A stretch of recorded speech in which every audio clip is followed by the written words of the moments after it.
আমরা দাঁড়িয়ে আছি ঢাকা বিশ্ববিদ্যালয়ের রাজু ভাস্কর্যে। গত কয়েকদিন আগে আমাদের এই পাশে টিএসসিতে দুইজন শিক্ষার্থী, ঢাকা বিশ্ববিদ্যালয়ের শিক্ষার্থী, লজ্জা লাগে, তারা এখানকার নারীদেরকে হেনস্থা করেছে। পরে আমরা পরিচয় খুঁজলাম, তারা ছাত্র দলের রাজনীতির সাথে জড়িত, সুতরাং কোনো বিচার হবে না। এখন পর্যন্ত দৃশ্যমান কোনো বিচার আমরা লক্ষ্য করি নাই। এবং আপনারা সাংবাদিকরা আছেন, সম্ভবত 2টা পত্রিকা নিউজ হয়েছে, 2টা পোর্টালে দেখলাম। এর বাইরে বাকি সাংবাদিক বন্ধুরা যে নিউজ করবেন সেটাও হয় নাই। এই যে প্রত্যেকটা ঘটনা আমরা রাস্তায় নামবো, প্রেস রিলিজ দেবো, তারপরে সাংবাদিকরা নিউজ ছাপাবে, আর নয়তো তারা তাদের হাত বন্দি। এই বাংলাদেশ আমরা দেখতে চাই নাই। নরসিংদীতে খোঁজ নিলাম, অবাক করার ব্যাপার হচ্ছে শুধু ধর্ষণ না, ধর্ষণের পরে ধর্ষককে বাঁচানোর জন্য বিএনপির স্থানীয় একাধিক গ্রুপের লিডার, একাধিক নেতা একসাথে জড়িত হয়ে, কমন ইন্টারেস্টে মিলিত হয়ে ধর্ষককে বাঁচাচ্ছে। আমার অবাক লাগে, এই যে মিডিয়াগুলোতে তারেক রহমান কোন চেয়ারে রেখে কোন চেয়ারে বসছেন দেখুন, ভিডিও সহ ভিডিও আপলোড হয়, আবার আপলোড হয়। তারেক রহমান দেখুন সচিবালয় থেকে হেঁটে হেঁটে যাচ্ছেন, সাথে মেয়েকে নিয়ে হেঁটে যাচ্ছেন। এই ভিডিও দেওয়ার জন্য সাংবাদিকদের সময় হয়, কিন্তু এলাকায় বাড়ির বাবার সামনে থেকে কিশোরীকে উঠে নিয়ে গিয়ে একাধিকবার ধর্ষণ করে হত্যা করা হয়। আর সেই ঘটনা স্থানীয় বিএনপি নেতা পুলিশকে ফোন দেয়, লোকজনকে ফোন দেয়, বাড়ির লোকজনকে হুমকি দিয়ে এলাকা ছাড়া করার ব্যবস্থা করে। তারপরে সামগ্রিক কাজে জড়িত হয় একাধিক নেতা, একাধিক গ্রুপ। মিডিয়া একটু ইনভেস্টিগেটিভ কিছু বের করবে, সেই সুযোগ হয় না। এটা লজ্জা আমাদের জন্য। আমরা মিডিয়া ভাইদেরকে অনুরোধ করবো, জুলাইয়ের গণঅভ্যুত্থানের শহীদদের বিনিময়ে আমরা বাংলাদেশ পেয়েছি। আপনারা সেই গণঅভ্যুত্থানের সঙ্গে ছিলেন, আপনারা পাহারাদার ছিলেন। অনেক বাইরা জীবনের বিনিময়ে পাহারাদার হয়ে অনেক সাংবাদিকরা জীবন দিয়েছিল। আমরা সুন্দর একটা বাংলাদেশ পেয়েছিলাম। এখন আবারও ফেসিবাদকে ফিরিয়ে আনতে চায় না। আপনাদের দায়িত্বশীল আচরণ আমরা আশা করি। সম্মানিত বন্ধুগণ, যে বাংলাদেশ জুলাই গণঅভ্যুত্থানের বিনিময়ে আজকে আমরা পেয়েছি, ঢাকা বিশ্ববিদ্যালয়ের এই নিরাপদ এরিয়া থেকে শুরু করে গ্রামের এলাকা পর্যন্ত প্রত্যেকটা এলাকা শুধু আজকে ধর্ষণ নয়, চাঁদাবাজি নয়, বরং ক্ষমতাসীন দল তাদেরকে পাহাড় দেওয়ার কাজে ব্যস্ত হয়েছে। এটা খুবই দুঃখজনক, খুবই লজ্জাজনক। তারেক রহমানকে অনুরোধ করবো, যদি এভাবে চলতে থাকে পতনের দিন আপনাদের গুনতে শুরু হতে পারে।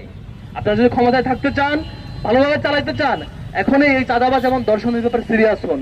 যদি সিরিয়াস না হন, এই যে ছাত্র দল থেকে শুরু করে স্থানীয় বিএনপি পর্যন্ত আপনার দলের প্রত্যেকটা পর্যায়ের লিডাররা এই যে চাঁদাবাজ এবং ধর্ষককে আশ্রয় দেয়, নারী হেনস্থাকারী প্রকাশ্যে ভিডিও পাবলিশ হওয়ার পরও তাদেরকে আশ্রয় দেয়, এই ঘটনা চলতে থাকলে এই চূড়ান্ত বিক্ষোভ, জনমনে যে বিক্ষোভ আপনারা লক্ষ্য করছেন, রাজু ভাস্কর্য থেকে এই বিক্ষোভ একেবারে তৃণমূল পর্যায়ে পর্যন্ত পৌঁছাবে। এই বিক্ষোভ শুধু সরকারের বিরুদ্ধে নয়, শুধু প্রশাসনের বিরুদ্ধে নয়, আপনার দলের প্রত্যেকটা কাজের বিরুদ্ধে যেতে বাধ্য হবে। সম্মানিত বন্ধুগণ, আপনার দল বিএনপি গত 15 বছর একটা মজলুম সংগঠন ছিল, নির্যাতিত হয়েছিলেন। আমরা কখনোই আশা করি না আজকে আপনারা জালিম হবেন। আমরা কখনোই আশা করি না ধর্ষণ হওয়ার পরে এই ঘটনার আপনাদের প্রত্যেকটা দলের নেতা কর্মী, মিডিয়া উইং, অ্যাক্টিভিস্ট সবাই সংঘবদ্ধভাবে প্রচার করবেন ঘটনা মিথ্যা, ঘটে নাই। আপনারা জনগণকে কনফিউজ রাখবেন, পরে এক পর্যায়ে যখন ফাঁস হবে এই ঘটনা সত্য, তখন বলবেন আপনারা ধর্ষণের বিরুদ্ধে। তাহলে একদিন দুই দিন কই ছিলেন? কেন এই ঘটনা মিথ্যা দাবি করেছেন? এভাবে চলতে থাকলে খুব দুঃখজনক অধ্যায় হবে। আমরা আর অপেক্ষা করতে চাই না। আমরা চাই আপনাদের দলের পক্ষ থেকে স্ট্যান্ড ক্লিয়ার করবেন।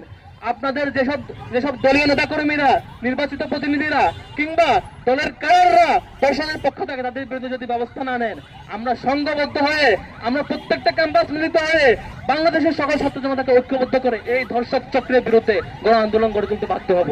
আমরা সেই পরিণতি যেতে চাই না, আমরা সুন্দর একটা বাংলাদেশ চাই। আশা করি আপনাদের বুঝ শক্তি ফিরে আসবে।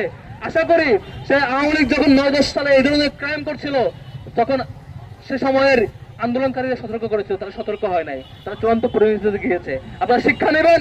আশা করি আজকের এই বিক্ষোভের পর আপনারা সতর্ক হবেন এবং দৃশ্যমান ব্যবস্থা নেবেন এবং ধর্ষকদেরকে প্রকাশ্যে দিবালোকে মানুষের সামনে শাস্তি নিশ্চিত করার ব্যবস্থা করবেন।